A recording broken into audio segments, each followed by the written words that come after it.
దేవునికి మహిమ కలుగును గాక. ఆమేన్. దేవుడు ఇచ్చిన మహాకృపను బట్టి దేవునికి అనేకమైన కోట్లాది వందనాలు చెల్లిస్తూ ఆన్లైన్లో ఉన్న బిడ్డలు ఆఫ్లైన్లో ఉన్న బిడ్డలతో దేవుడు ఈరోజు ఏం మాట్లాడుతున్నారంటే భూమి మీద సిద్ధపడిన వారికి, భూమి మీద సిద్ధపడిన వారికి సిద్ధపరిచిన స్థలం. ఇంట్లో భూలోకంలో ఎక్కడ ఉండాలి అని సిద్ధపరచుకుంటాం, కానీ మరి భూమి మీద దేవుని కోసం సిద్ధపడిన వారికి యుగకాలం ఆయనతో ఉండడానికి ఆ సిద్ధపరిచిన స్థలం ఏంటంటే పరలోక రాజ్యం. దానికోసం మనం నేర్చుకుంటున్నాము. దేవుడు మనతో మాట్లాడాలని ఇష్టపడుతున్నారు. అందరినీ తీసుకెళ్దామని సిద్ధపడదామా, సిద్ధంగా ఉన్నామా లేదా అని చెక్ చేసుకోండి. దేవుని శక్తులు పొందుకొని దేవుని పరిశుద్ధాత్మ దేవుడు ప్రతి ఒక్కరిలో ఉండడానికి చెక్ చేసుకోండి. వాక్యం నిరంతరంగా ఫలించాలని ప్రార్థన చేసుకోండి. ప్రార్థన చేస్తూ దేవుని ఆరాధించండి. దేవుడు మనకి ఇచ్చిన గొప్ప కృపను బట్టి దేవునికి అనేకమైన వందనాలు చెల్లిస్తూ దేవుని కృతజ్ఞత పూర్వకంగా ఆయన దగ్గర మనం భోజనాడదాము. దేవుని అస్థానము మన పట్ల ఏ విధంగా ఉంది అనే విషయాలు, దేవుని యొక్క రాజ్యము ఏ విధంగా ఉంది, అక్కడ ఏం జరుగుతాయి ఆ విషయాలన్నీ కూడా మనం నేర్చుకుందాము. అక్కడ మనం ఏం చేస్తాం అనే విషయాలు నేర్చుకుందాము. దానికి ముందుగా దేవుని ఆరాధిద్దాము ఆత్మతోనూ సత్యముతోనూ.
భూలోకంలో మనకి దేవుడు తోడుగా ఉన్నప్పుడు మనం ఎక్కడ మన స్థలము ఎక్కడ అనే విషయాలు మనకు తెలిస్తే, ఆయన తోడున్న అనుక్షణం కూడా దేవుడితో మనం గడిపినప్పుడు ఆయన తోడు ఈ భూలోకంలో ఉంటుంది, సదాకాలం ఆయనతో ఉంటాం. దేవునికి మహిమ కలుగును గాక. పరలోక రాజ్య సంగతులు ఏంటంటే ప్రకటన 22వ అధ్యాయంలో 1 నుండి మనం చూస్తే అక్కడ మనము నివసించే స్థలం ఉంది. అది ఏంటంటే, మరియు స్ఫటికము వలె మెరయునట్టి జీవజలముల నది దేవుని యొక్కయు గొర్రె పిల్ల యొక్కయు సింహాసనం వద్ద నుండి ఆ పట్టణ రాజవీధి మధ్యలో, ఇక్కడ ఈ వీధులు ఉన్నాయి కదా, ఈ వీధుల్లో మనం నడుస్తున్నాం. కానీ ఆ వీధిలో ఉన్న వాళ్ళని మనం రక్షించినప్పుడు కూడా మనము సమరయ స్త్రీ చూడండి, దేవుడు 12 గంటలకి ఆ సమరయ స్త్రీ విషయంలో వచ్చినప్పుడు ఆ టైంకి దొరుకుతుందని, ఆ టైంకి ఉంటుందని, ఆ టైము ఏ భర్త దొరుకుతాడని వచ్చింది. కానీ దేవుడు ఆయనే భర్తగా ఉండడానికి ఆయన వచ్చాడు అక్కడికి. దేవుడికి మహిమ కలుగును గాక. సృష్టికర్త అయిన దేవుడు ప్రతి ఒక్కరికి భర్త ఉన్నాడు. ఆయన భరిస్తాడు అనమాట. మన పాపములు, శాపములు, మనన్న కష్టాలు ఇవన్నీ కూడా భరించడానికి వచ్చాడు. గొర్రె పిల్లలాగా బలైపోయాడు ఆయన, భర్తలాగా ఉండడానికి. అందరూ అంటుంటారు కదా, ఈ రోజు నువ్వు బలైపోయావులే. ఎవరైనా వస్తారు కదా, చెప్పిన మాట విన్నారు కదా, వాళ్ళ దగ్గరికి వస్తే వీడు వినడం చేయడు, ఎందుకు వీడితోటి అతని అంత ఓర్పు ఉందో ఆ మనిషికి. చూడండి, చక్కగా కూర్చోబెట్టి ఆయనతో మాట్లాడతాడు, చెప్తాడు, ఆయనకి ఏది కావాలంటే చూస్తాడు, అన్నీ చూస్తున్నాడు. బలైపోయిలే ఈ మనిషి కోసం ఇంకా తెలియదు అనుకుంటారు. కానీ దేవుడికి అన్నీ తెలిసి ఉంటే బలైపోయాడు. ఎంత ప్రేమ తెలియక మనం బలైపోతుంటాము ప్రతి ఒక్కరికి. కానీ తెలిసిన వాళ్ళు అనుకుంటారు, ఈరోజు పని అయిపోయిందిలే, ఆమె పని అయిపోయిందిలే, బలైపోయింది ఆ మనిషికి అనుకుంటారు. కానీ అన్నీ తెలిసి ఎవరైనా అలా ప్రేమిస్తారా? అలాంటి వీధుల్లో మనము ఉన్నాం, అలాంటి జనాల మధ్య మనము ఉన్నాం. అలాంటి వాళ్ళ కోసము ప్రపంచం అంతటికీ కూడా రక్షణ ఇవ్వాలని, సృష్టికర్త అయిన దేవుడు భర్తగా ఉండాలని ఆయన ఆశపడి ఆయన భూలోకానికి వచ్చాడు.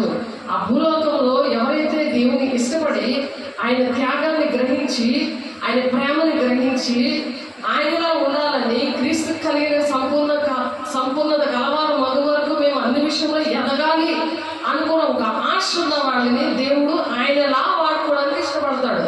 క్రీస్తునకు కలిగిన మనసు మీరు కూడా కలిగి ఉండండి అని చెప్తున్నారు కదా.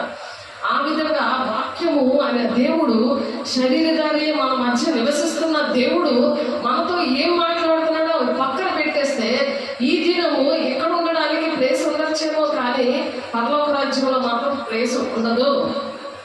ఇక్కడే సిద్ధపరచుకోవాలి. దేవుడు వెళ్తున్నప్పుడు చెప్పాడు, మీకు స్థలం సిద్ధపరచబడుతున్నాను, నేను ఉండే స్థలంలో మీరు ఉండాలని నేను ఆశపడి నేను వెళ్తున్నాను, మీకు ఆదరణకర్తగా పరిశుద్ధాత్మ నేను ఇచ్చి వెళ్తున్నాను అని చెప్పాడు ఆయన. ఆ పరిశుద్ధాత్మ దేవుడు ఇవన్నీ మనకు బోధపరుస్తాడు. ఎవరు బోధపరచరు, ఎవరు చెప్పినా ఎత్తదు కానీ అది వెంటనే ముళ్ళ తొక్కల్లోని, గచ్చ పొదల్లోని, ఎండిపోయిన నేలలోని పడిపోతుంది ఆ విత్తనం అనే వాక్యం. నువ్వు ఏ నేలగా ఉన్నావు, నీ పొలం అనే ఈ హృదయం ఏ విధంగా ఉంది, ఎవరికి ఇచ్చేసావు? నువ్వు ఇంట్లో వాళ్ళకి ఇచ్చావా, బయట వాళ్ళకి ఇచ్చావా, ఉద్యోగానికి ఇచ్చేసావా, లేకపోతే నీ అలవాట్లకి ఇచ్చేసావా, నీ కోరికల కోసం ఇచ్చేసావా? అవన్నీ పక్కన పెడితే దేవుడే సింహాసనాసనుడే.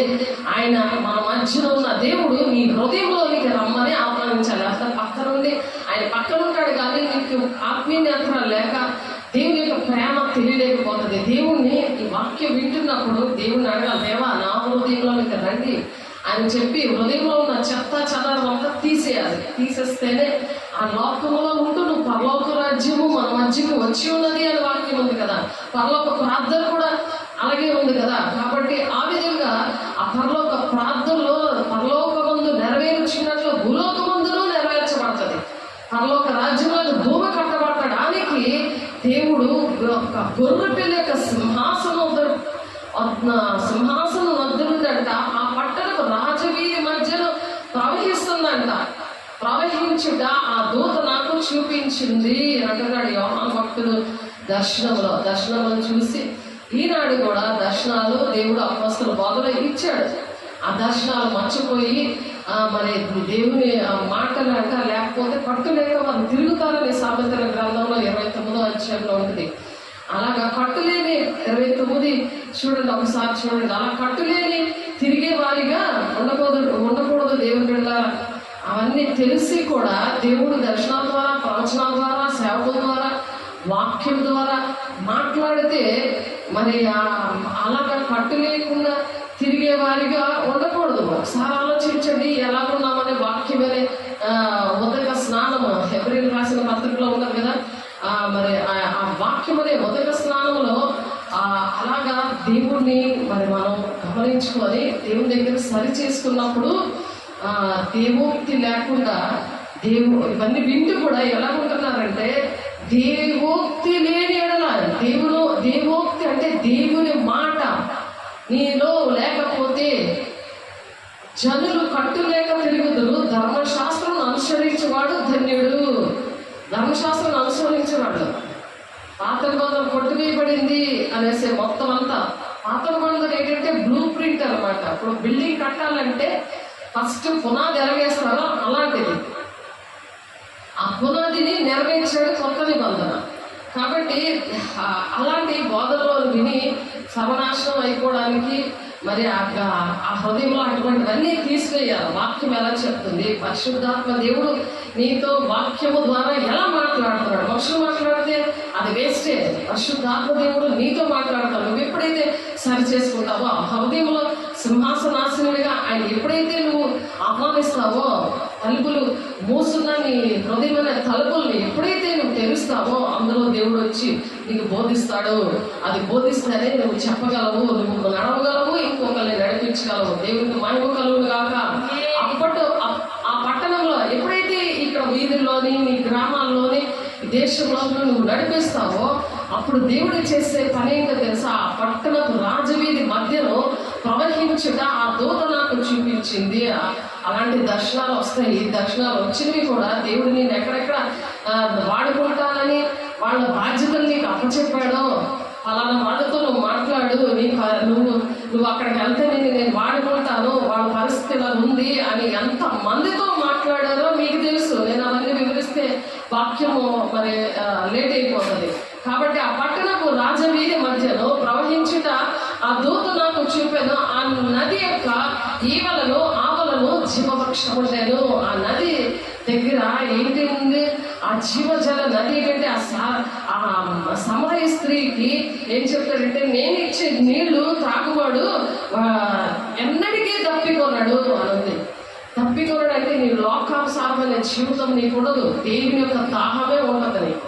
ఆ దాహం అని మరి 7 మాటల్లో దేవుడు నేను దాహం కొని ఉన్నాను అన్నాడు. ఎప్పుడైతే ఆయన ఆ చెరకిచ్చిన పుచ్చుకోడు. ఎందుకంటే ఆ దాహం అనేది, తండ్రి చిత్తం అనేది, ఆ సువార్త అనేది ఆకాశానికి భూమికి మధ్యన వేలాడుతున్న దేవుడు 6 గంటల సేపు 9 నుంచి 3 గంటల వరకు దగ్గర 6 గంటలు అలాగా ఆ బరువైన మనిషి అక్కడ 3 మేకుల మీద వేలాడుతూ సువార్త చేశాడంటే లాస్ట్ మాటల్లో కూడా దేవుని బిడ్డను రక్షించాలని ఒక ప్రేమ కలిగి ఉన్న దేవుడు ఆ ఓర్పు, సహనము, విశ్వాసంతో తండ్రి చిత్తాన్ని నెరవేర్చాడు. ఆయన ఆ తండ్రి చిత్తాన్ని నెరవేర్చడానికి ఆ దాహం అనేది ఎండ్ అయిపోయింది. ఆ దాహం అనేది కంప్లీట్ చేశాడు. ఆ తండ్రి చిత్తాన్ని నెరవేర్చాడు. అటువంటి దాహము ఇక్కడ ఆ దాహానికి ఏముండాలి? జీవజల నది అనే పరిశుద్ధాత్మ దేవుడు మనలో ప్రవహించాలి. అదే నేను ఇచ్చి నీళ్ళు తాగువాడు ఎప్పటికీ దప్పికొనడు. అందుకే యేసయ్యకి అక్కడ దాహం వేయలేదు, దప్పికొనున్నాడు. కానీ ఎప్పుడైతే తండ్రి చిత్తాన్ని లాస్ట్ మూమెంట్ వరకు ఆయన చేశాడో ఆ చిరకట పుచ్చుకోడు. ఆయన అక్కడ తాగడు, ఏమి తాగడు. ఆయన అక్షరార్థము కాదు. ఎవరిలో అయితే ఆ జీవజల నది ప్రవహిస్తుందో ఆత్మీయంగా వాళ్ళు అర్థమవుతుంది. ఆ విధంగా బోధించగలరు. పరిశుద్ధాత్మ దేవుడే అలా బోధించగలడు. రోమా 10:20 ప్రకారం, ఇర్మియా 17:16 ప్రకారం, లోక 12వ వచనం ప్రకారం వాళ్ళు బోధించరు. దేవుడు పరిశుద్ధాత్మ దేవుడే మాట్లాడుతూ ఉంటాడు ప్రజలతో. నువ్వేదో చేసేస్తావు, నేనేదో చేస్తాను అని అనుకోలేము మనం. ఎప్పుడైతే ఆ జీవజల నది మనలో ప్రవహిస్తుందో వారి కడుపుల నుండి జీవజల నదులు ఊరెడు ఉబుకుతా ఉంటాయన్నది వాక్యము.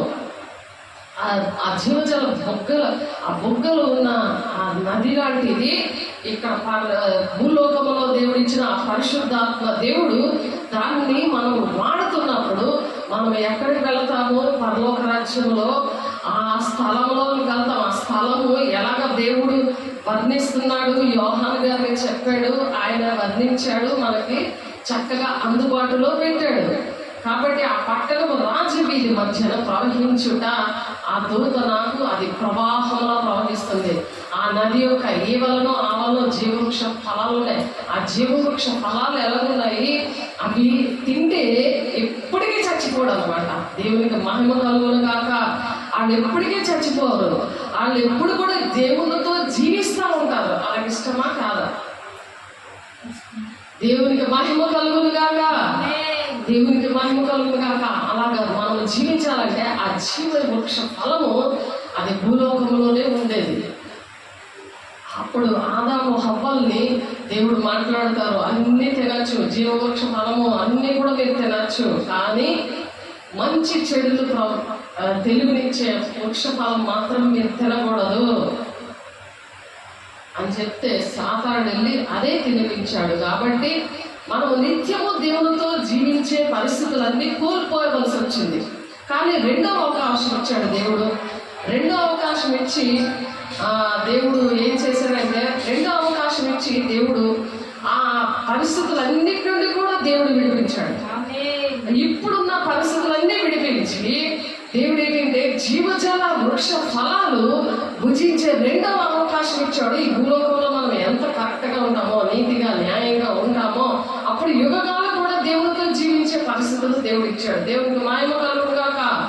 ఆ పట్టణపు రాజవీధి మధ్యలో ప్రవహించుట చూపాను. ఆ నది యొక్క ఈవలను ఆవలను జీవవృక్షం ఉండేను. అది నెల నెలకు ఫలించచ్చు, 12 కాపులు కాస్తుంది.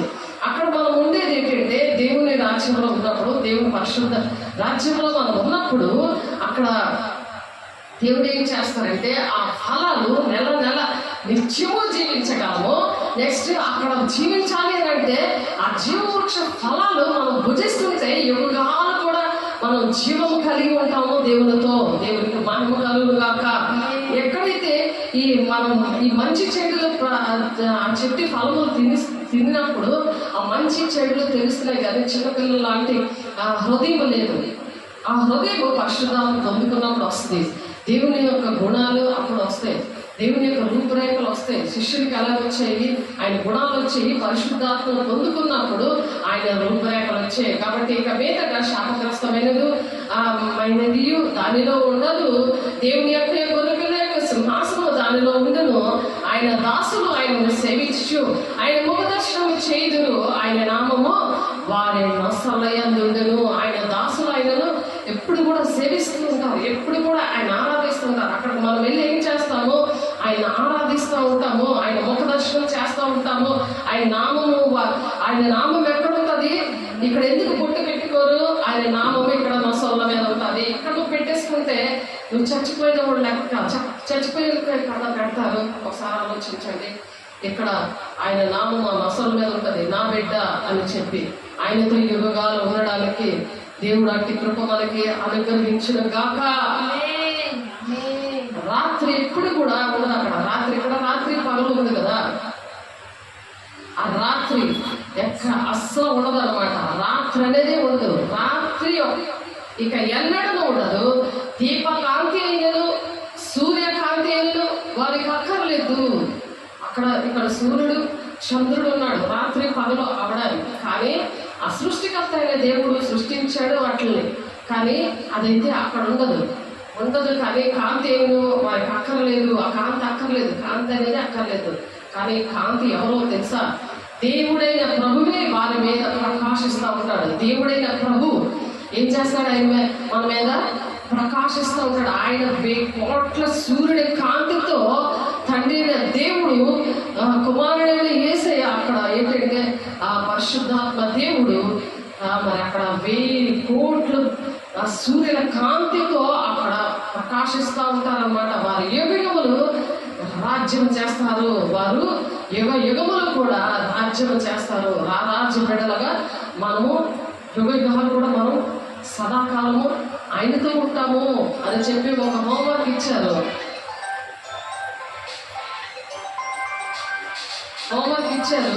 కాబట్టి ఆ హోంవర్క్ మనము దేవుడు మనకి హోంవర్క్ ఇచ్చాడు.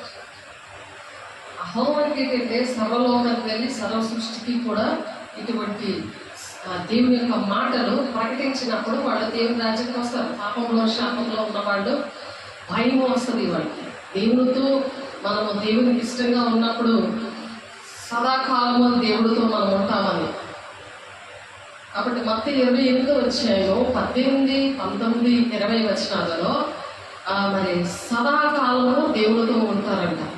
ఎవరు అని అంటే దేవుని యొక్క మాటలు ప్రకటిస్తూ వాళ్ళకి మారుమనసు కలిగేలాగా వాళ్ళ పాపం నుండి శాపం నుండి విడిపించి ఆ బంధకాల నుండి విడిపించి బాప్తిస్మం ఇచ్చి అప్పుడు పరిశుద్ధపరిచి వాళ్ళు దేవుడు ఏ విషయాలు వాళ్ళకి చేశాడో అవన్నీ కూడా చూశారో, ఆ ప్రేమను అనుభవించారో, ఆ బంధకాల నుండి విడుదల పొందుకున్నారో ఆ విషయాలు మరి అవి మాత్రమే మీరు చెప్పాలి. అబద్ధాలు కానీ వాక్యంలో లేనివి కానీ నీకు దేవుడు ఏ విషయంలో నిన్ను బలపరిచి నిన్ను మరి దేవుని రాజ్యానికి సిద్ధపరిచాడో ఆ విషయాలు నువ్వు చూసావో, ఆ విషయాలు నువ్వు ఆ స్వరము ఆ విషయాలన్నీ కూడా నువ్వు అనుభవించావో జీవితంలో, అటువంటివన్నీ చెప్పినప్పుడు నేను ఏ సంగతులు మీకు చెప్పానో అవి మాత్రమే మీరు బోధించండి అంటున్నాడు దేవుడు. అక్కడ 20 వచనంలో అప్పుడు నేను మీతో సదాకాలము ఉంటానని చెప్తున్నాడు. ఆ సదాకాలము ఉండడానికి ఆ విషయంలోనే దేవునిలో మనము అతిశయించాలి. దేవునితో మనం అతిశయించే విషయం ఏంటంటే మన స్థలము దేవుడు ఇక్కడ భూమి మీద సిద్ధపడిన వారికి ఆ విధంగా మనం సిద్ధపడినప్పుడు పరలోక రాజ్యంలో అంటే సిద్ధపరిచిన స్థలము దేవుడు సిద్ధపరుస్తాడు. అంటే నేను ఉన్న స్థలంలో మీరు నువ్వు ఉండిలాగానే నేను మరల వచ్చి మిమ్మల్ని తీసుకెళ్తానడానికి ఆయన సిద్ధపరచడానికి మరి తండ్రి చిత్తాన్ని నెరవేర్చి యేసయ్య వెళ్ళారు కదా. అలాగే మనము కూడా తండ్రి చిత్తాన్ని నెరవేర్చి మనము వెళ్ళినప్పుడు మనకు ఒక స్థలము సిద్ధపరుస్తున్నాడు. అక్కడ ఆ సిద్ధపరిచిన స్థలముకి మనం వెళ్ళడానికి మనం అతిశయించాలి. ఆ విషయంలో ఇక్కడ పౌలు గారు ఆ విధంగా ఒక సాక్షిగా నిలబడ్డాడు. అందుకే అపోస్తల బోధలో మరి ఆ విధంగా మనము నడిచినప్పుడు మనము కూడా అతిశయించడానికి మన జీవితంలో కూడా కొన్ని మాటలు ఉన్నాయి, కొన్ని సాక్ష్యాలు ఉన్నాయి. మనము కళ్ళారా చూసినవి చెవులారా విన్నవి అవి చెప్పకుండా ఉండలేము అని చెప్తున్నారు దేవుని భక్తులు. ఈ 1 యోహాను 5వ అధ్యాయం 1వ వచనంలో ఏది మేము తాగి చూసామో అవి మేము చెప్పకుండా ఉండలేము అని దేవుని పిల్లలు అపోస్తలులు చెప్తున్నారు. కాబట్టి ఇక్కడ పౌలు గారు కూడా 2 కొరింథీయులు 12వ అధ్యాయంలో అతిశయపడుట నాకు తగదు కానీ అతిశయపడవలసి వచ్చింది. నేను అతిశయించాలని నేను గొప్ప చెప్పుకోవాలని కాదు, కానీ నేను చెప్పాలి కంపల్సరీగా చెప్పాలి. ఎందుకంటే సదాకాలము దేవుడితో ఉండాలి కదా, అందుకే నేను చెప్పాలి అని చెప్తున్నాడు. ఏంటంటే అతిశయపడుట నాకు తగదు కానీ అతిశయపడవలసి వచ్చినది ప్రభు దర్శనములను గూర్చి ప్రత్యక్షతలను గూర్చి నేను చెప్తాను.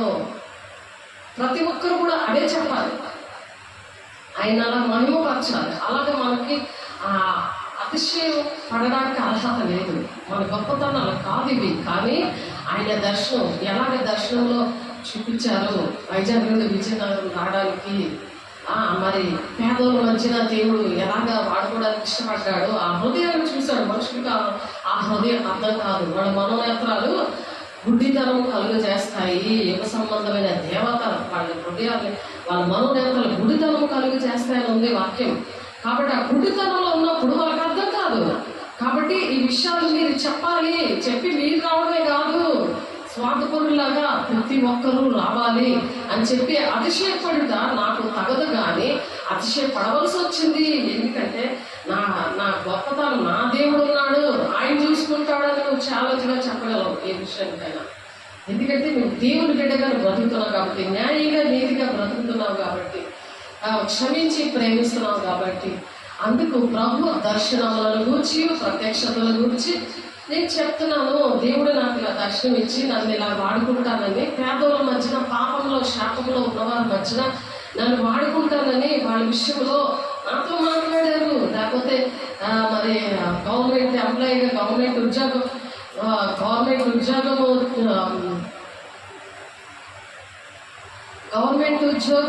వదులుకొని రారు కదా.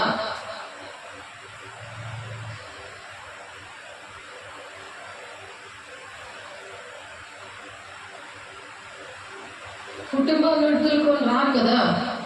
కాబట్టి అతిశయపడితే నాకు తగదు, కానీ అతిశయపడవలసి వచ్చినది ప్రభు దర్శనములను గూర్చి, ప్రత్యక్షతలను గూర్చి నేను చెప్పుదును. క్రీస్తునందున్న ఒక మనుష్యుని నేను ఎరుగుదును. క్రీస్తునందున్న ఒక మనుషుని నేను ఎరుగుదును. అతడు 14 సంవత్సరముల కిందగా 3వ ఆకాశములకు కొనుక్కోబడ్డాడు. అదే పరలోక రాజ్యం అన్నమాట. కాబట్టి పక్షులు ఎగురుతూ ఉన్నది మొదటి ఆకాశం. ఈ గ్రహాలు ఇవన్నీ కూడా ఉన్నాయి కదా, 9 గ్రహాలు, శాటిలైట్లు ఇవన్నీ ఉన్నదేమో 2వ ఆకాశం. ఇది 3వ ఆకాశములకు నేను కొనుక్కోబడ్డాను చూపించాడు దేవుడు. అంటే అటువంటి దర్శనాలు పౌలు గారికి కూడా వచ్చాయి. ఆ 3వ ఆకాశానికి వెళ్ళడానికి నాకే బిడ్డ వాళ్ళకి కూడా వచ్చాయి. మరి నాకు కూడా ఎన్నో విషయాల్లో దేవుడు చూపించారు. కాబట్టి అనేకమైన బిడ్డలకి దేవుడు ఎందుకు చూపిస్తారంటే, క్రీస్తునందున్న ఒక మనుషునికి నేను ఎరుగుదును. క్రీస్తునందున్న ఒక మనుషుని నాకు తెలుసు, అతడు 14 సంవత్సరాల కిందట 3వ ఆకాశంలో కొనుక్కోబడను. అతడు శరీరముతో కొనుక్కోబడను, నేను ఎరగను. శరీరం లేక కొనుక్కోబడను, నేను ఎరగను. అది దేవునికే తెలియదు అంటున్నాడు. కానీ గురుత్వాకర్షణ శక్తి వలన, ఈ లోకం అనే శక్తి వలన లోకాస్తులు అందుకే దేవుని రాజ్యానికి వెళ్ళదు. లోకానుసారంగా మనం ఉండకుండా పరలోక సంబంధులుగా, మరి పరిశుద్ధమైన పట్టణానికి సంబంధంగా అక్కడున్న వాతావరణానికి మనము అనుగుణంగా మనం సిద్ధపడినప్పుడు కొంతమంది వెళ్తారు దేవుని రాజ్యానికి. కాబట్టి ఆ మహిమ వస్త్రాలు ఇస్తాడు, మహిమ శరీరం ఇస్తాడు దేవుడు. మహిమ వస్త్రాలతో, ఆయన తెల్లటి మహిమ వస్త్రాలతో తీసుకెళ్తానని వాక్యం చెప్తుంది. దేవుని బిడ్డలారా, దేవునికి ఇష్టంగా మనం బ్రతికినప్పుడు అలా జీవిస్తే క్రీస్తునందు మృతులైన వారు మొదట లేస్తారని వాక్యం చెప్తుంది. ప్రకటన 19:7 నుండి 9 వచనాలు, గొర్రె పిల్ల పెళ్లి విందుకు పిలవబడిన వారు ధన్యులు అని చెప్తుంది. పెళ్లి ఈ ర్యాప్చర్, ఇప్పుడు పౌలు గారికి ఎలాగ ర్యాప్చర్ అనే అనుభవం బ్రతికుండగానే వచ్చిందో ఆయన తెలియపరచబట్టి మన పౌలు గారు ఏంటంటే కొరింథీ పత్రికలో కనుక పాటలోనే ఎలాగ వెళతారు దేవుని బిడ్డలు సిద్ధపడిన వారు, ఆ సిద్ధపడిన స్థలంలోనికి ఎలా వెళ్తారో 1 కొరింథీ రాసిన పత్రిక 15వ అధ్యాయంలో 51వ వచనం నుండి 53వ వచనం ఉంటుంది. ఆ కింద వచనం మనం చదువుకున్నాము. అక్కడ ఉంటుంది కనుక పాటలోనే ఎవరైతే సిద్ధపడ్డారో వాళ్ళు నీతిగా న్యాయంగా బ్రతుకుతారో, దేవుని మాటలు ఏం చెప్తున్నారో అవి వింటారో, మధ్యవర్తిగా సేవకులు చెప్తున్న మాటలు వింటారో, అన్ని సమర్పించుకొని వచ్చిన వాళ్ళకి దేవుడు మాట్లాడతాడు. ఆయన ఎలాగైతే త్యాగం చేశారో, యేసయ్య ఎలాగైతే త్యాగం చేశారో ఆ విధంగా ఆ త్యాగం చేసి మనం కూడా అటువంటి త్యాగం చేసి మరి అటువంటి ప్రేమ కలిగి, మరి ఆ పాపం శాపంలో ఉండి తెలియలేని వాళ్ళకి బోధపరిచి, వాళ్ళకి ప్రేమించి ప్రతి విషయాల్లో కూడా వాళ్ళని ఓర్చుకొని మనం ఎప్పుడైతే అలాగా దేవుడిలాగా మన సమర్పణ కలిగి త్యాగం చేస్తామో అప్పుడు దేవుడు ఆ గొర్రె పిల్ల విందులోని మనం ఉంటాం, ఆ ర్యాప్చర్లో. ఇవన్నీ విషయాలు మరి యోహాన్ గారు ప్రకటన గ్రంథంలో ఈ దర్శనాలన్నీ రాశారు, ఆ ప్రత్యక్షతలన్నీ రాశారు. ఎవరైతే ఆ భక్తుల్ని వెంబడిస్తారో వాళ్ళు ఎలాగైతే దేవునామం పొందుకున్నారో అలాగే మనం కూడా అలాగే దేవునామం పొందుకున్నప్పుడు దేవుడు అటువంటి విషయాలన్నీ కూడా బయటపరచడానికి ఇష్టపడుతున్నారు. దేవుడు బిడ్డ, పాపములో వచ్చి జీతం ఏంటంటే మరణము. ఆ మరణము, ఈ పాపము, ఆ మరణము వచ్చినప్పుడు ధవల సింహాసనం దగ్గర ప్రతి ఒక్కరికి కూడా తీర్పు ఉంటుంది. ఆ తీర్పు జరిగేదే, నువ్వు ఈ విషయంలో ఇలా తప్పు చేస్తావు, ఈ విధంగా నువ్వు ఉన్నావు కాబట్టి నువ్వు దేవుని రాజ్యానికి అర్హత లేదు అని చనిపోయిన ఉన్నవాడు కూడా అక్కడ దేవుడు నిలబెడతాడు. ఎవరికి అన్యాయం చేయడు, అన్నీ కూడా క్లారిటీ ఇస్తాడు దేవుడు, గ్రంథాల్లో రాస్తాడు, అవన్నీ కూడా చూపిస్తాడు ఆయన. నీకు గుర్తు లేకపోయినా సరే నీకు గుర్తొచ్చేలాగా నీకు ఒక సీన్ చూపిస్తాడు. అంతా కూడా నీకు జరగబోయే నీకు చెప్తుంటే నువ్వు ఎందుకు వినలేదు, నువ్వు ఎందుకు అక్రమంగా నడిచావు, ఇవన్నీ కూడా చూపిస్తాడు. మనిషి కింద మరి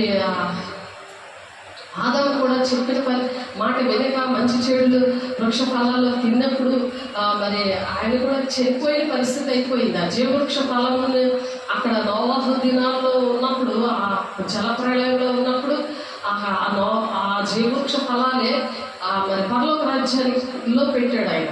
ఇక్కడ ప్రకటన గ్రంథం 22వ అధ్యాయంలో చూసాం కదా, ఆ నదికి యువతల అవతల కూడా ఆ జీవవృక్ష ఫలాలు ఉన్నాయి. అందుకే జయించే వారిని నేను సంఘంలో ఒక స్తంభంగా పెడతాను, జీవవృక్ష ఫలాలు అనుభవించే వారిగా నేను చేస్తాను అంటున్నాడు.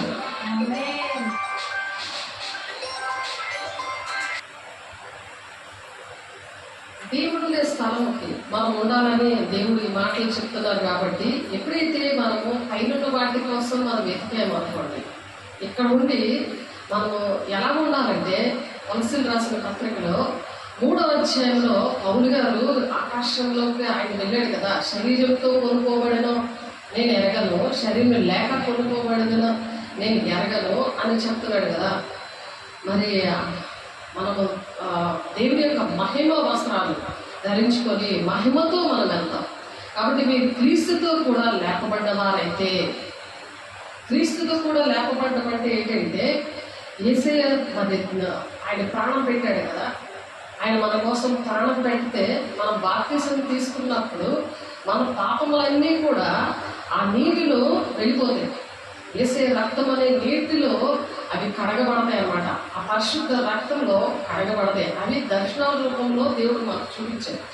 నేను బాప్తిసం ఇస్తున్నప్పుడు మరి దేవుడు చూపించిన విషయాలు అవి చూపించాక మీరు క్రీస్తు కూడా లేకపోయిన వారైతే పైనుండి వాటినే మీరు వెతకండి, పైనున్న వాటినే వెతుకుతారు. క్రీస్తుతో లేకపోయిన వారైతే అంటే ఆ పాపములన్నీ కూడా బాప్తిసం ఇచ్చిన పాపములు, చిన్నప్పుడు చేసిన పాపములన్నీ కూడా యేసయ్య రక్తంలో కడగబడతాయి. కడగబడినప్పుడు ఆయన అందుకే చనిపోయారు. మానవాళి రక్షణ కోసమే ఆయన మనకు పాపక్షాపం ఇవ్వడానికే ఆయన ఆ విధంగా చేస్తారు. ఆ విధంగా చనిపోవడం జరిగింది. చనిపోయిన తర్వాత ఇంకే బలులు దైవం అర్పించే పని లేదు. ఎందుకంటే అవి కూడా పాపం చేసేవి కాబట్టి ఆ జంతువులు కూడా పావులమైనా కోడైనా లేకపోతే గొర్రెపిల్లైనా ఏదైనా సరే మరి ఆ విధంగా మరి పాపముతో ఉంది కాబట్టి మరి పాపము లేని పరిశుద్ధుడు వల్లనే పాపక్షాపణ మానవాళికి అని వేద గ్రంథాల్లో అందుకే రాసి పెట్టారు. అందరూ కూడా దేవుని రాజ్యానికి వెళ్ళాలి, అందరూ కూడా పరిశుద్ధ పట్టణానికి మన కోసం సిద్ధపరిచిన ఆ స్థలంలో మనం ఉండాలి అని చెప్పి మన పౌలు గారు అక్కడ ఒక సాక్ష్యం ఇస్తున్నారు. సాక్ష్యం ఇస్తూ కొలస్సీయులకు రాసిన పత్రికలో మీరు క్రీస్తుతో కూడా లేకపోయిన వారైతే పైన వాటినే వెతకండి, అక్కడ క్రీస్తు దేవుడు కుడి భాషలో కూర్చుని ఉన్నాడు అని చెప్తున్నారు. మీరు ఒకవేళ లేకపోయి ఉంటే అంటే మీకు ఆ పాపక్షేమంలో వస్తే బాప్తిసం ద్వారా మీకు పాపక్షేమం వస్తే మీరు అక్కడ నుంచి ఏది వెతకాలి? భూ సంబంధంగా వెతకూడదు, పైన వాటి కోసమే వెతకాలి. భూ సంబంధమైన మీరు అడగకూడదు, పైనుండి వచ్చే జ్ఞానము అడగాలి, పైనుండి వచ్చే ఆ అభిషేకము అడగాలి. దేవుడు ఉంటే, దేవుడు మనతో ఉంటే ఇంక ఎవరైనా సరే చేయగలరు. ఏదైనా సరే దేవుడు మనలో ఉండి జరిగిస్తాడనమాట. మన తల్లి కూడా మన పక్షాల నుండి ప్రతి విషయాలు కూడా జరుగుతాయి అన్నమాట. మనకి భూలోకంలో అలా జరుగుతాయి. ఎప్పుడైతే మనం పైన వాటి మీద మనం మనసు పెట్టుకున్నప్పుడు అక్కడ క్రీస్తు దేవుడు కృపాశను కూర్చుని ఉన్నాడు కదా, పైన వాటి మీద కానీ భూ సంబంధమైన వాటి మీద మీరు మనసు పెట్టుకోవద్దు అని చెప్తున్నాడు. ఎలాగా మీరు మృతి పొందితిరి అంటే పాపం విషయంలో మీరు చచ్చిపోయారు కాబట్టి మీ జీవము క్రీస్తుతో కూడా దేవుని యందు దాచబడి ఉంది. మన పరిస్థితులన్నీ మన పరలోక రాజ్యంలో ఉన్నట్టుగానే మనం దేవుడు అక్కడ మన స్థలాన్ని ఆ విధంగా దాచబడి ఉంది అంటున్నాడు ఆయన. క్రీస్తుతో కూడా దేవుని యందు దాచబడి ఉన్నది మీ జీవము. మన ప్రాణం అంతా ఎక్కడ ఉంది? జీవం అక్కడ ఉంది. కానీ పనేమో భూలోకంలో ఉంది కాబట్టి ఈ పని ఎప్పుడైతే కంప్లీట్ అయిపోతుందో వెంటనే దేవుడు మనల్ని తీసుకెళ్తాడు అనమాట. ఈ లోపల దేవుడు రాకడ వస్తే ర్యాప్చర్లో వెళ్ళిపోతాం మనం. కాబట్టి మనకు జీవమైన క్రీస్తు ప్రత్యక్షమైనప్పుడు, ఆయన ప్రత్యక్షమైనప్పుడు మీరును ఆయనతో కూడా మహిమయందు ప్రత్యక్షపరచబడుదురు. ఈ శరీరము మట్టి అయిపోతుంది కానీ మరి ఆత్మ అనేది అది దేవుని దగ్గరికి నుండి వచ్చింది కాబట్టి ఆత్మ దేవుని దగ్గరికే వెళ్తాది. ఆ మహిమ వస్త్రాలతో ఆ నీతి కార్యాలు చేసినప్పుడు మహిమ వస్త్రాలు వస్తాయి. కావున భూమి మీద ఉన్న మీ అవయవాలను అనగా జాగ్రత్తమును అపవిత్రమును, కావున భూమి మీద ఉన్న మీ అవయవాలు, భూమి మీద ఉన్న మీ అవయవాలు ఏంటంటే అనగా జాగ్రత్తమును అపవిత్రతయు కామతత్వమును దురాశను విగ్రహారాధనైన ధనాపేక్షను చంపివేయాలి. ఎక్కడ ఆ మహిమ వస్త్రం వస్తుంది, ఇవన్నీ చచ్చిపోతే అప్పుడు ఈ లోభత్వము విశ్వాసనం అనమాట, ఎవరికి ఏమి పెట్టలేని పరిస్థితులు అవి మనలో ఉన్నవన్నీ కూడా మనం అవన్నీ సరి చేసుకోవాలి. అక్కడ స్థలం సిద్ధపరచబడాలంటే భూమి మీద స్థలం సిద్ధపరచుకున్నందువల్ల ప్రయోజనం ఉండదు. అది ఇక్కడ ఉంటే అది గొప్పతనాల కోసమే, అందరి దగ్గర నేను ఇలా గొప్పవాడిని అని చెప్పడానికే. కాబట్టి ఆ ధనవంతుడు లాజరు అనేది పరలోక రాజ్యం విషయంలో హరదేశు వేదనకరమైన స్థలములోని ఆ దరిద్రుడు అని వాడాడు. దరిద్రంగా మనం ఎంత దరిద్రంగా ఇక్కడ మనము పేదరికము ఇక్కడ ఉన్నా కానీ అక్కడ మాత్రం ధనవంతులుగా చేస్తారనమాట. దేవునికి మహిమ కలుగును గాక. వాటి వల్ల దేవుని ఉగ్రత అవిధేయుల మీదకి వస్తుంది. ఎప్పుడైతే ఇవన్నీ కూడా ఉంటాయో వాటి వలన ఆ దేవుని ఉగ్రత వచ్చే పరిస్థితులు, దేవుని స్థలం సిద్ధపరచడం కాదు కదా, ఉగ్రత వస్తుంది అనమాట. అంటే విడవబడిన సంఘంలో ఉండిపోతారు. విడవబడిన జనంలో ఎవరైతే దేవుని మాట వినకుండా నిర్లక్ష్య పెడుతుంటారో, మాటలు విని కూడా అలా చెప్తారులే, అలాగే ఎక్కడ జరుగుతుందిలే అని నువ్వు నమ్మలేదనుకో, నువ్వు నిర్లక్ష్య పెట్టావనుకో, నువ్వు ఎంత దేవుడికి ఇష్టంగా ఉన్నావో, నువ్వు భ్రమలో ఉన్నావు అనుకో, దేవుని ఉగ్రత ఉంటుంది. ఈ విషయాలు ప్రతి ఒక్కరూ కూడా 5వ వచనం కొలస్సీలు రాసిన పత్రిక 3వ అధ్యాయం 5వ వచనము చక్కగా అందులో ఏంటంటున్నాయి అవన్నీ కూడా సరి చేసుకోవాలి. కాబట్టి వాటి వల్ల దేవుని ఉగ్రత అవిధేయుల మీదకి, దేవుని మాట వెళ్ళలేని వాళ్ళకి సాతాను గుణాలు అవన్నీ కూడా. ఆ సాతాను గుణాలు ఉంటే సాతాను ఏం చేస్తుంది, ఏం పర్వాలేదులే, నువ్వు మంచివాడువే, నువ్వెందుకు వెళ్ళవు దేవుని రాజ్యానికి, నువ్వు చర్చికి వెళ్తున్నావు, దేవుడు అనుకున్నావు, బయట ఎన్నో కార్యాలు చేస్తున్నావు, అందరూ మంచి చేస్తున్నావు, ఇవన్నీ చెప్తుంది. కానీ వాక్యంలో ఎందుకు దేవుడు ఏం చెప్తున్నాడో అది మనం గ్రహించాలి. కాబట్టి పూర్వం వారి మధ్య జీవించినప్పుడు మీరును వీటిని అనుసరించి నడుచుకున్నారు. కాబట్టి పూర్వం మీరు ఇవన్నీ కూడా మీరు కూడా చేశారు. కాబట్టి ఇప్పుడైతే మీరు కోపము, ఆగ్రహము, దుష్టత్వము, దూషణ, మీ నోట బూతులు అని వీటన్నిటినీ కూడా మీరు విసర్జించండి అని పౌలు గారు చెప్తున్నాడు. ఆ 3వ ఆకాశం వెళ్ళాడు, అక్కడ ఎలాగుందో చూశాడు. అక్కడ మనం ఉండే స్థలాలు ఎలాగున్నాయో, మన దేవుడు మన కోసం ప్రాణం పెట్టి ఆయన తండ్రి కృపాక్షం నుండి పరిశుద్ధం కోసం ఎలా విజ్ఞాపన చేస్తున్నాడు. అక్కడ మనం ఏది తింటామో, అక్కడ ఎలా ఉంటామో, అక్కడ మన పని ఏంటంటే ఆరాధన చేయడం. అవన్నీ వాక్యాలు ఉన్నాయి కదా, అన్నీ చెప్పడానికి టైం అయిపోతుంది. కానీ మీరు వాక్యాలు చెప్తాను, అవన్నీ కూడా మీరు ఇంటి దగ్గర చదువుకోండి. ఒకరితో కూడా అబద్ధం ఆడద్దు అంటున్నాడు. ఏదైనా ప్రాచీన స్వభావమును దాని క్రియలతో కూడా మీరు పరిత్యజించి, ఆ క్రియలతో ఇవన్నీ కూడా మీరు పక్కన పెట్టేయాలి. ప్రాచీన స్వభావం ముందు ఎలా ఉన్నారో అవి మళ్ళీ మీ ఒంట్లోకి ఎక్కడ ఉండకూడదు. ఆ పాత స్వభావాలు, పాత ఆలోచనలు, ఆ పాత స్టైల్ మీ బట్టల విషయంలో రారాజు బిడ్డలుగా ఉండాలి కానీ అడుక్కునేలాగా ఉండకూడదు. కాబట్టి మీరు మా జ్ఞానము కలుగు నిమిత్తము దాన్ని సృష్టించమని పోలిక చొప్పున నూతన పరచబడుచున్న నవీన స్వభావాన్ని ధరించుకోవాలి. ఎదుగుడు నిన్ను ఎడమగడని నువ్వు రివర్స్గా తిట్టడం కాదు, నువ్వు రాకుమారులాగే ప్రవర్తించాలి, దేవుని బిడ్డగానే నువ్వు ప్రవర్తించాలి. అని తిట్టి వారిలో గ్రీసు దేశస్థుడని యూదుడని భేదం లేదు, అక్కడ మతము కులం అని భేదం లేదు, ఈ దేశస్థుడు ఆ దేశస్థుడు అని భేదం లేదు, సున్నతి పొందుడి అని సున్నతి పొందకపోవుడని భేదం లేదు. సున్నతి అంటే ఓల్డ్ టెస్టిమెంట్లో బాప్తిస్తం అనమాట, న్యూ టెస్టిమెంట్లో అదే బాప్తిస్తం అంటారు సున్నతి అప్పుడు. కాబట్టి పరదేశని, సిరియనుడని, దాసుడని, స్వతంత్రుడని లేదు. క్రీస్తు స్వరూపంలో అందరిలో ఉన్నవాడునే ఉన్నాడు. అందరూ కూడా ఆయన క్రీస్తే సర్వమును అందరిలో ఉన్నాడు. క్రీస్తు అందరిలో కూడా ఉంటాడు అనమాట. దేవుడు అందరిలో కూడా ఉంటాడు. కానీ కావాలని నరకాన్ని మరి తెచ్చుకున్న వాళ్ళు దెయ్యాన్ని ఒంట్లోకి తెచ్చుకొని బూతులాడడం, అబద్ధాలాడడం, గోండాయిజం చేయడం, మర్యాద లేకుండా మాట్లాడడం, ఇవన్నీ కూడా సాతాను గుణాలు. అహంకారము, గర్వము, ఇవన్నీ కూడా దెయ్యం గుణాలు అనమాట. ఏమీ లేని వాళ్ళకి ఎగిరెగిరి పడుతుందా ఉంటుంది. అన్నీ ఉన్న వాళ్ళకి ఏంటంటే అణిగి మలిగి ఉంటుంది అనమాట. వాళ్ళు దేవునికి మహిమ తేవాలి, దేవుడికి మంచి పేరు తేవాలి, కుటుంబానికి మంచి పేరు తేవాలి, దేశానికి మంచి పేరు తేవాలి, గ్రామం చక్కగా ఉండాలి. ఇటువంటి ఉద్దేశాలతో దేవుడి యొక్క మనసులో ఆ విధంగా ఉంటుంది. కాగా దేవుని చేత ఏర్పరచబడిన వారును పరిశుద్ధులను ప్రియులైన వారికి తగినట్లు మీరు జాలిగల మనసును, దయాళత్వమును, వినయమును, సాత్వికమును, దీర్ఘశాంతమును మీరు ధరించుకోండి. అలా అవి ధరించుకోవాలి. అవి మీకు ఆ దేవుడి కంచె వేస్తాయి అనమాట. జకర్యా 9:8 ప్రకారము అది నీకు సేఫ్టీ. ఎవడైనను తనకు హాని చేసేనని ఒకడు అనుకునే ఒకరినొకడు సహించుకోవాలి, ఒకరినొకడు క్షమించండి. ప్రభు మిమ్మల్ని క్షమించలాగా మీరును క్షమించండి. క్షమించే గుణం, ప్రేమించే గుణం ఉంటాయి.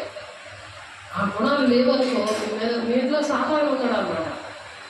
నువ్వు దేశానికి పనికిరావు, ఎవరికి నువ్వు పనికిరావు, కుటుంబానికి పనికిరావు, ఇల్లు పొరుగులకి పనికిరావు, నీ గ్రామానికి కానీ దేశానికి కానీ పనికిరాలి అంటూ ఉంటాం. కాబట్టి దేవుడి దృష్టిలో వాళ్ళు ఎలాగున్నారు, మనం ఎలాగున్నాం అని ఆలోచించాలి. మన క్రియలు బట్టి వీటన్నిటి మీద పరిపూర్ణతకు అనుబంధమైన ప్రేమను ధరించుకోండి. అన్నిటికీ కూడా అనుబంధమైనది ప్రేమగానే ఉంటారు. వాళ్ళు ఎలా తప్పు చేసి వాళ్ళు ఎలా బాధ పెట్టినా వాళ్ళతో ప్రేమగానే ప్రవర్తిస్తూ ఉంటారు అన్నమాట. క్రీస్తు అది చులకనగా తీసుకోకూడదు. అప్పుడు దేవుడు వాళ్ళ మీద పగబడతాడు. పగ తీర్చుకోవడం నా పని అంటున్నాడు దేవుడు. కాబట్టి సైలెంట్ గా మీరు ఉండండి, పగ తీర్చుకోవడం నా పని అంటున్నాడు దేవుడు. కాబట్టి దేవుడు మన పక్షానికి ఆయన యుద్ధం చేస్తాడు. క్రీస్తు అనుగ్రహించే సమాధానము మీ హృదయంలో ఏలనీయండి. ప్రతి ఒక్కరితో సమాధానం ఉండాలి.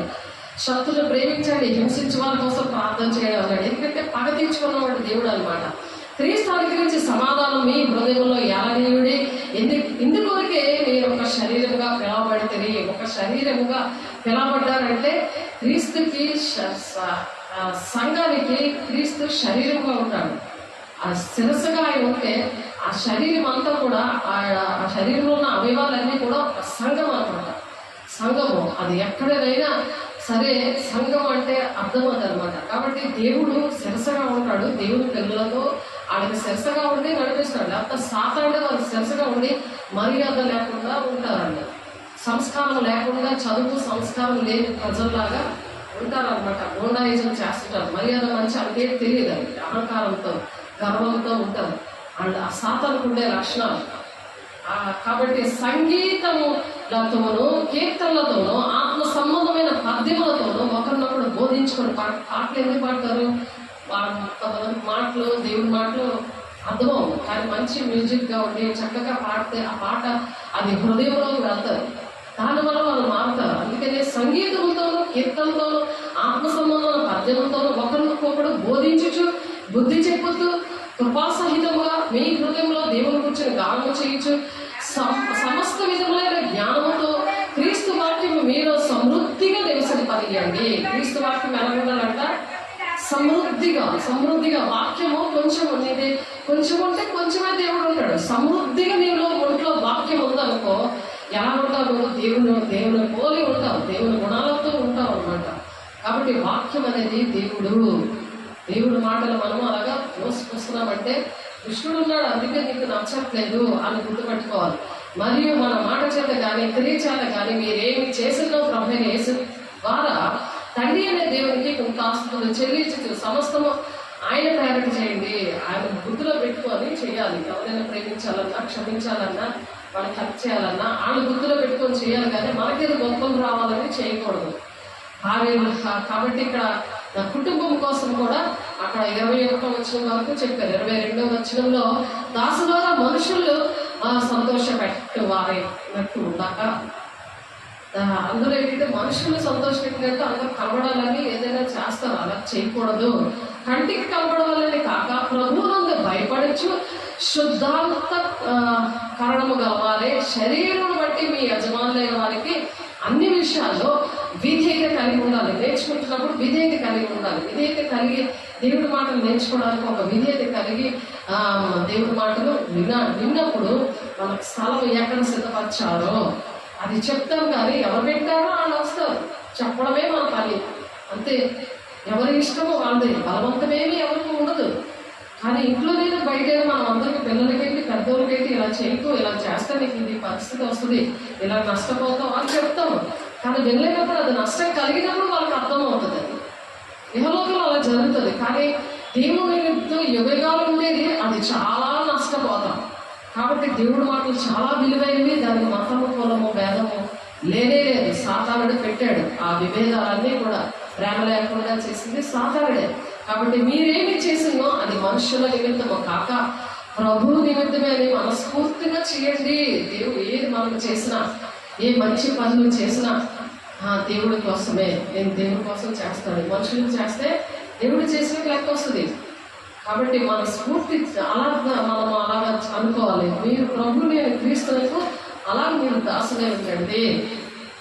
దేవుని పిల్లలకు అలా ఉండండి. అన్యాయం చేసిన వారికి తాను చేసిన అన్యాయం కొలది మరలా లభించును.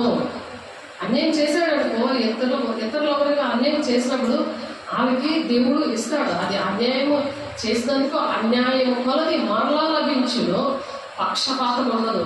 దేవుడికి అయితే పక్షపాతం ఉండదు. అందరూ ఒకటే దేవునికి. కాబట్టి దేవునికి మనం అటువంటి మనసుని మనం కూడా అటువంటిది కలిగి ఉండాలి. ఇది దేవుడి మాటలు కలిగినప్పుడు మనం ఏమి బాధపడము. ఏ విషయంలో బాధపడా నా దేవుడు చూసుకుంటాడు. ఆయన ఉన్నాడు, నాతో ఉన్నాడు. ఎందుకంటే ఆయనకి ఇష్టంగా నేను ఉన్నాను కాబట్టి ఆయన చేస్తాడు అన్న విశ్వాసం ఉంటుంది. ఆ విశ్వాసం ఉండదు అనమాట. అలా విశ్వాసం ఉన్నప్పుడు యుగగాలు కూడా దేవుడితో ఉంటూ మరి ఆ 12 కాపు కాస్తుంది. 12 కాపులు కాస్తున్న జీవవృక్ష ఫలాలు ఆ దేవుడు భుజింపనిస్తారు. కాబట్టి ఇదిగో నేను త్వరగా వచ్చుచున్నాను. ఈ గ్రంథంలోని ప్రవచన వాక్యంలో గైకొనేవాడు ధన్యుడు. అందుకే బైబిల్లోని వాక్యం అంతా కూడా చెప్పడం కాదు కానీ చేసి చూపించాలి. దేవుడు చూస్తున్నాడని భయంతో. ఎవరో చూస్తున్నారు కదా వాళ్ళ దగ్గర మన గొప్పతనాలు పొందుకోవాలని కాదు, దేవుడు చూస్తున్నాడని మనం చేయాలి. దేవుడు ఇది చెప్పారు కదా, ఇది ఇందులో రాశారు కదా, నాతో మాట్లాడారు కదా, నేను చేస్తాను అని మనం ఎప్పుడైతే మనము ఒక అడుగు వేస్తామో 10 అడుగులు దేవుడు వేయించి దేవుడే పక్కన ఉండి దేవుడే ఆ మనుషులు ఉండి చేపిస్తారు. దానికి మతం కులం భేదం ఉండదు. అలా మంచి పనులు చేస్తారు. ఒక హెల్పింగ్ నేచర్ ఉంటుంది. కాబట్టి స్వార్థం అలాంటివి ఏమి ఉండవు. ఆ దేవుని భయంతో అమ్మో దేవుడి రాజ్యానికి వెళ్ళలేమో, అలాగ అన్యాయంగా నేను ప్రవర్తిస్తే యుగాల్లో అగ్నిగుండంలో పడాలి, అగ్నిగుండంలో కాలుతా ఉండాలి, దానికి నిత్య నరకము, దానికి ఎండింగ్ లేదు, ఆ ఆత్మకి చావు ఉండదు. శరీరం అంటే అయిపోతుంది కానీ ఆత్మ మాత్రం ఎప్పుడు ఇటు పరలోక రాజ్యంలోనే ఉండాలి, దేవుడితో ఉండాలి, లేకపోతే దేవులో అగ్నిగుండంలో కాలుతూనే ఉండాలి. కాబట్టి అతడు ఈ సంగతులన్నీ కూడా దేవుడు యోహాను గారు యోహాను గారికి చెప్తున్నాడు దేవుడు దేవదూత ద్వారా. కాబట్టి అన్యాయం చేయవాడు ఇంకనూ అన్యాయం చేయటమేమో, అపవిత్రుడైన వాడు ఇంకనూ అపవిత్రంగానే ఉండనేమో, నీతిమంతుడు ఇంకనూ నీతిమంతుడిగానే ఉండనేమో, పరిశుద్ధులు ఇంకనూ పరిశుద్ధులుగానే ఉండనేమో, వినలేని వాళ్ళు వినలేనట్టే ఉండమంటున్నాడు. వింటున్న వారు వింటున్నట్టు ఉంటారు, అపవిత్రులుగానే ఉండనేమంటున్నాడు. వాళ్ళకి చెప్తాము, వాళ్ళు వినకపోతే దేవుడు అలా ఉండమంటున్నారు. ఉండి వాళ్ళు వినకపోతే ఇదిగో త్వరగా నేను వస్తున్నాను, వాని క్రియలు చెప్పిన ప్రతి వానికి ఇచ్చుటకు సిద్ధపరిచిన జీతము నా యొద్ద ఉన్నది. దేవుడు సిద్ధపరిచిన స్థలము ఒకటి ఉంది కదా, అది స్వర్గమా నరకమా? అది మనం క్వశ్చన్ మార్క్ చేసుకోవాలి ప్రతి క్షణం కూడా. మన పనులు ఎలా ఉన్నాయి ఎవరు చూడట్లేదు కదా, నా ఇష్టం వచ్చిన మాట్లాడతాను, నా ఇష్టం వచ్చిన ప్రవర్తిస్తాను అని అంటే మనం సంపాదించింది ఏమీ రావు. ఎవరి పర్సనల్ అనమాట ఇదంతా కూడా. మనం ఎలా ప్రవర్తిస్తున్నామో దేవుడు భయపడితే అది జీవవృక్షము హక్కు గలవారే, జీవవృక్షము హక్కు గలవారే గుమ్మముల గుండా ఆ పట్టణంలోనికి ప్రవేశించినట్లు తమ వస్త్రములను ఉదుకుకొని వారు ధన్యులు. వస్త్రములు అంటే ఏంటంటే పరిశుద్ధంగా ఉండాలి. అక్కడ మహిమ వస్త్రాలు దేవుడు ఇస్తారు. ఇక్కడ కూడా మనం 2 కొరింథీ 7:1 మనసు పరిశుద్ధంగా ఉండాలి, ఆత్మ పరిశుద్ధంగా ఉండాలి, ఆత్మ శరీరం అన్నీ కూడా పరిశుద్ధంగా ఉంటేనే పరలోక రాజ్యం మీద వాగ్దానాలు నెరవేర్చబడతాయి ఉంది అక్కడ. కాబట్టి కుక్కలను, మాంత్రికులు, వ్యభిచారులు, నరహంతకులు, విగ్రహాలకులు, అబద్ధములు ప్రేమించి జరిగించే ప్రతి వాడును వెలుపడనుండను. కాబట్టి సంఘములు 2-3 ఉన్నదే సంఘము. దేహం అనే దేవుని ఆలయం ఎక్కడైతే నిలబడతారో వాళ్ళతో ఎప్పుడైతే మాట్లాడతారో అక్కడ దేవుడు చెవులు పెట్టి వింటున్నాడని మలాకి 3:16 ఉంటుంది. ఆయన వింటాడు, ఒక గ్రంథంలో రాస్తాడు. మనం చనిపోయిన తర్వాత ఆ గ్రంథాలన్నీ విప్పబడతాయి. ఈ భూలోకంలో మనం ఏంటేంటి చేసామో ప్రతిదీ కూడా స్కాన్ తీసి మరి అక్కడ ఆ బుక్స్లోని ప్రతి ఒక్కరి కోసము రాయబడుతూ ఉంటాయి. కాబట్టి జీవ గ్రంథంలో ఎవరి పేరైతే ఉండదో వాళ్ళు దేవుని రాజ్యంలో ప్రవేశం ఉంటుంది. కాబట్టి సంఘముల కోసము ఈ సంగతుల గురించి మీకు సాక్ష్యం ఇచ్చడానికి యేసని నేను నా దూతను పంపినాను. నేను దావీదు వేరుచిరును సంతానమును ప్రకాశమైన వేకువ చిక్కునే ఉన్నాను. ఆత్మీయ పెండ్లు కుమార్తె రమ్ము అని చెప్పుచున్నాడు. వినువాడు రమ్ము అని చెప్పవల్ల. దప్పికొన్న వారికి రానిమ్ము, ఇచ్చించు వారిని జీవజలంలో ఉచితముగా పుచ్చుకొననిమ్ము. ఆ జీవజల నది మరి ప్రవహిస్తుంది కదా, అది ఆ జీవజల నది ఉచితముగా ఇస్తాడంట.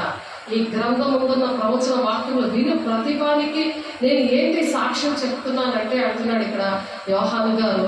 మరి దర్శనంలో ఈ మాటలన్నీ దేవుడు చూపిస్తుంటే ఆయన ఏం సాక్ష్యం చెప్తున్నాడంటే ఈ గ్రంథం ఉంటున్న ఈ మాటలు, ఈ ప్రవచన వాక్యం అంటే ప్రవచనం అంటే ఏంటంటే రాబోయే సంగతులు తెలియపరిచేది ప్రవచనం అంటారు. ఆ ప్రవచనము ఎప్పుడు జరగబోతుందో అది యుగాంతం అంటారు కదా. యుగాంతము ఈ ప్రపంచం అంతా లైవ్ అయిపోతుంది. కొత్త ఆకాశం కొత్త భూమి వస్తుంది. అది ఆ ఆకాశంలోని ఆ కొత్త భూమిలోని మనం నివసించడానికి మనం సిద్ధపడాలి. ఆ సిద్ధపడిన పరిస్థితులన్నీ కూడా మరి యోహాను గారితో దేవుడు మాట్లాడినప్పుడు అవన్నీ కూడా ఇక్కడ అవి వాటి విషయంలో సాక్ష్యం చెప్తున్నాడు. ఇక్కడ ఏదేను ఈ గ్రంథంలో ఉన్న ఈ ప్రవచన వాక్యాలు అంటే జరగబోయే సంగతులన్నీ చెప్పాడు కదా ఆయన పద్మాసు దీపంలో మరి ఆయన అగ్ని లాంటి పర్వతాల మధ్యన ఆయన తినడానికి అది ఆత్మవశుడై ఉన్నప్పుడు ఆయనతో దేవుడు మాట్లాడే విషయాలు ఇది. ఆయన మాట్లాడేటప్పుడు మనకి ఇంత చక్కగా మనకి బైబిల్లో దొరుకుతుంది. లేకపోతే దొరకదు. మనకి ఎలా తెలుస్తుంది? మనం అలా ప్రార్థన చేయవలసి వచ్చింది. మనకి చక్కగా ఈజీగా చెప్పాడు కదా, ఎంత సంతోషం అది. అవన్నీ ముందుగానే బయలుపరిచారు కదా, మనం జాగ్రత్తగా ఉండడానికి, చక్కగా ఈజీగా మనం దేవుని రాజ్యానికి వెళ్ళడానికి.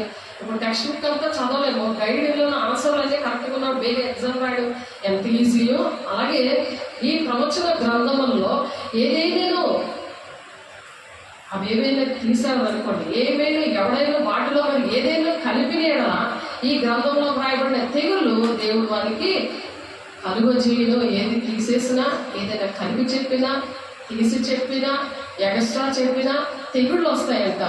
ఎవడైనా ఈ ప్రవచన గ్రంథం అందున్న వాక్యములో ఏదేన్నో తీసివేసినాడా దేవుడి గ్రంథంలో రాయబడిన జీవవృక్షంలోను పరిశుద్ధ పట్టణంలోను వారికి పాలు లేకుండా చేస్తాడు. ఎందుకంటే మన కోసం భూలోకంలో మనం సిద్ధపడితే ఈ విధంగా పరలోకంలో మన కోసం స్థలం సిద్ధపరచడానికి వెళ్ళాడు కదా, ఆ స్థలం ఏంటో మనకి చూపిస్తారు.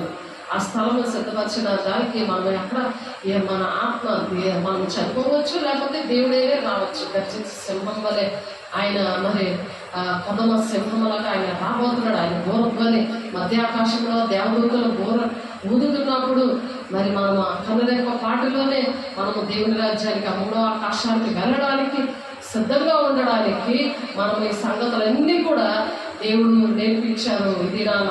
కాబట్టి ప్రభువైన యేసు కృప పరిశుద్ధులకు అందరికీ కూడా తోడైండి నడిపించును గాక అంటున్నాడు. కాబట్టి నమ్మిన వారు వేదనకరమైన స్థలంలో ఉంటారు, నమ్మకపోతే వేదనకరమైన స్థలంలో ఉంటారు. అది లూకాసు 16:24 ఉంది. మరి నమ్మకపోతే ధవల సింహాసనం దగ్గర తీర్పులో నిలబడవలసి వస్తుంది. కాబట్టి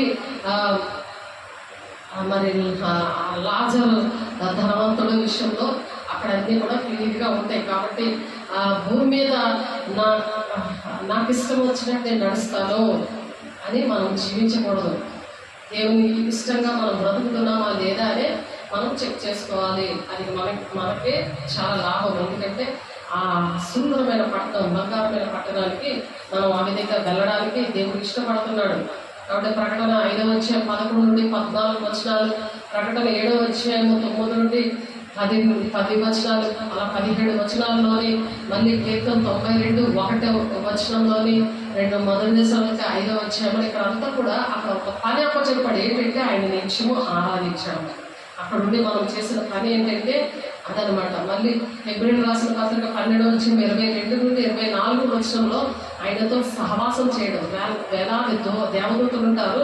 అక్కడ అక్కడ సహవాసం చేయాలి, అక్కడ ఎలా ఉంటామో అవన్నీ తెలియకపోతే ఇక్కడ మరి అవి ఆశపడి జాగ్రత్తగా ఉంటారు కదా. పాపంలో శాపంలో దేవుడు నమ్ముకున్న పేరు మాత్రమే నువ్వు మృతుడివే అంటున్నాడు దేవుడు. అలా ఉండకుండా పనికొచ్చే పాత్రగా ఉంటామట.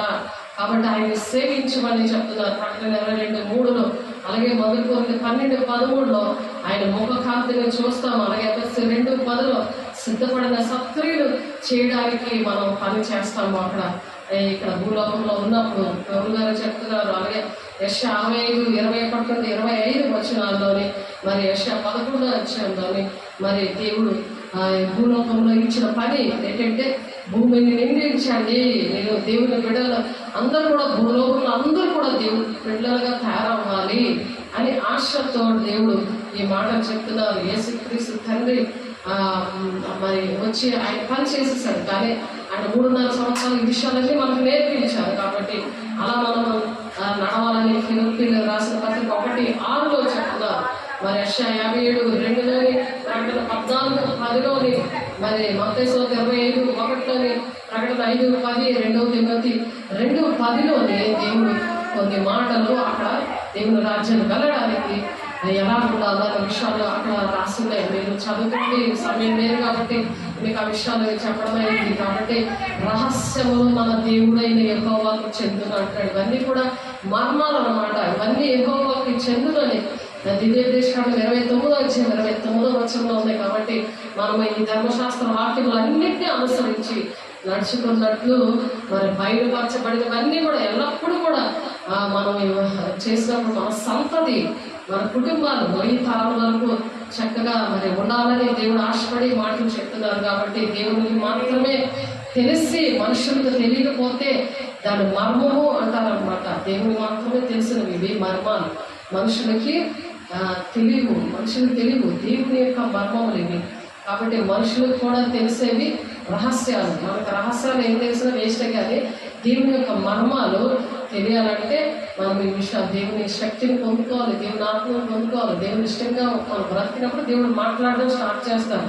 మర్మాల వల్ల ఆయన దేవునికి రుజువుపరచుకుంటాడు అనమాట. మర్మాల వల్ల నేను దేవుడిని అని ఆయనే రుజువుపరచుకోవడానికి వస్తున్నాడు. కాబట్టి ప్రభావం ఆయన్ని కూడా మా ఘనత ప్రభావాలు ఆయన మహిమ అన్నీ కూడా ఆయనకే చల్లాలని మనము ఆ విధంగా దేవుని ఆరాధించాలి. మరి ప్రకటన 3:4-6 మరి 11వ వచనం 6:11 ప్రకటన 3:4 మరి ప్రకటన 7:9 ఏంటంటే అక్కడ ఎలాంటి వస్త్రాలు మహిమ వస్త్రాలు మనము ధరించుకుంటాము. కాబట్టి ప్రకటన 22:3-4 ఇవి ఉన్నాయి. కాబట్టి ఇక మీదట శాపగ్రస్తమైంది ఏది కూడా అక్కడ ఉండదు. అలాగే శాపగ్రస్తమైంది లేనప్పుడే అక్కడ సంతోషం, ఆనందము, ఆరాధన, దేవునితో మనం కలిసి ఉండడం అది ఎంత భాగ్యమో అది ఆలోచించుకోవాలి. మీరు క్రీస్తుతో కూడా లేపబడిన ఎడలా ఇవన్నీ జరుగుతాయి. క్రీస్తుతో కూడా లేపబడకుండా మళ్ళీ నువ్వు ఒక్కలాగా పందిలాగా కడిగి పెడితే నువ్వు వెళ్ళి బురదలో పాపంలో శాపంలో ఉంటే ఇవన్నీ జరగవు. అటువంటి వారందరూ కూడా మరి ఆ పరిస్థితులన్నీ కూడా విడుదల రావాలని దేవుడు ఆశపడి ఈ మాటలు చెప్తున్నారు. చూడండి. కాబట్టి 22:15 పరలోకమందున్న దూతల వలె మనం ఉంటాం అన్నమాట. కాబట్టి యోహాను సువార్త 3:2 కూడా ఆయన పోలి ఉంటామట. ఇక్కడ మనం పోలి ఉన్నామా? అది క్రీస్తు కలిగిన సంపూర్ణత గలవారం వరకు అన్ని విషయాల్లో ఎదుగుతున్నామా? ఎఫెసీ 4:12 ఉన్నది. అది ఎదుగుతున్నామా? అది మనం చెక్ చేసుకున్నప్పుడు క్రీస్తు కలిగిన మనసు మీరు కూడా కలిగి ఉండండి అని పౌలు గారు చెప్తున్నాడు కదా. ఒకప్పుడు ఆయన హింసకుడు, దూషకుడు, హానికరుడు, గూండాయిజం చేసిన ఆయన అనమాట. అలాంటి ఆయన్ని దేవుడు మార్చారు కదా. కాబట్టి అటువంటి వారు అలాంటి కఠినమైన హృదయాలు మార్చిన దేవుడు ఇహలోకంలో కూడా ప్రతి ఒక్కరిని మార్చారు, అలాగే చేశారు. అనేక మంది మరి మన జీవితాల్లో మనకు తెలుసు. కాబట్టి మనము దేవుడి రాజ్యంలో అనుకుంటాం. 1 యోహాను 3:2 ఆయన పోలి ఉంటాం అన్నమాట. ఆయన ఎలా ఉన్నాడో అలాగే ఉంటాం. కాబట్టి అక్కడ ఎలా ఉంటామో, ఏంటి తింటామో, అక్కడ పని ఏంటో అన్నీ కూడా ఆయన స్థలము సిద్ధపరిచాడు కదా. అక్కడ పరలోక సంబంధులుగా ఉంటామని 1 కొరింథీయులు 15:48 ఉంది. కాబట్టి దేవుడు ఈ మాటను దీవించిన కాక దేవుడు మనం ఎక్కడున్నాము అని ఆలోచించుకోవాలి. మాటలు బట్టి దేవుని రాజ్యం కలగడానికి అర్హత ఉన్నదా? లేదా అని ప్రార్థన ఎందు సహవాసమందు రొట్టెనిచ్చేటందు ఎడతాగుతున్నప్పుడు ఆ కృపా సింహాసనం దగ్గర ఎవరికి మాటలు వాడే మరి విమర్శించుకుంటూ దీన్ని తీసుకోవాలి, అప్పుడు తీర్పు పొందకపోదురు అని చెప్తున్నారు. కాబట్టి తీసుకున్నారా? అలాగా మీరు ఇంట్లో తీసుకోవచ్చు. ఇంటింటి ఆ రొట్టెలకి చాలా మంది వాక్యము, అనేక మందిని చేర్చుకోమని ఉంది వాక్యము.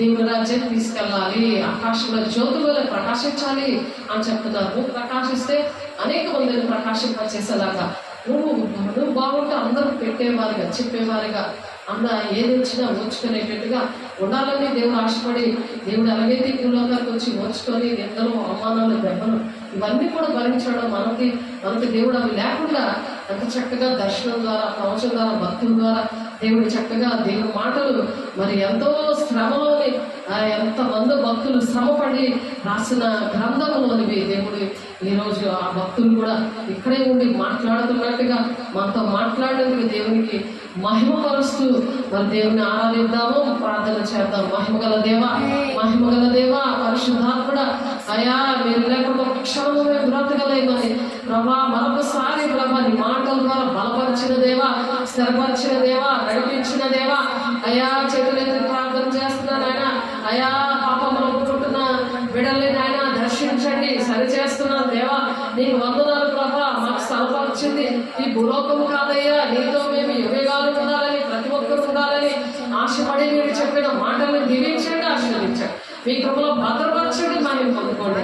యేసు నామములో ప్రభా అట్టి కృపను మీరు దయచేస్తున్నందుకు, వాక్యం నూరంతలుగా ఫలవంతంగా ఫలింపు దయచేస్తున్నందుకు ప్రతి ఒక్క హృదయాన్ని ప్రభా నీ బలమైన హస్తాల్లో పెడుతూ, వారి కుటుంబాలని నా తండ్రి బలమైన హస్తాల్లో పెడుతూ, సమస్తాన్ని నీ బలమైన హస్తాల్లో పెడుతూ ప్రభా దుష్టుడు ఆటంకాలన్నీ యేసునామములో కాలిపోవును కాక, యేసునామములో కాలిపోవును కాక. నీ ఆత్మతో నింపండి, నీ అభిషేకంతో నింపండి, నీ మహిమతో నింపండి. అయా తండ్రి మీరే అధ్యక్షులు వహించండి, సాక్షిగా నిలబెట్టుకోండి ప్రతి ఒక్కరిని ప్రభా. నీ రాజ్యానికి ప్రతి ఒక్కరిని మరి నాయన సిద్ధపరుస్తున్నారు. మేము ఉండేది నాయన స్థలము ఏంటో, ఆ విషయాలు ఏంటో అన్ని కూడా వివరించి చెప్పినందుకు మీకే కోట్లాది వందనాలు స్తోత్రాలు చెల్లిస్తూ యేసే పరిశుద్ధ నామములో బ్రతిమలాడి వేడుకుంటున్నాను తండ్రి. ఆమేన్. తండ్రి యొక్క దీవెన, కుమారుని యొక్క కృప, పరిశుద్ధాత్మిక నిత్య సహవాసం సదా కాలము తోడై నడిపించును గాక.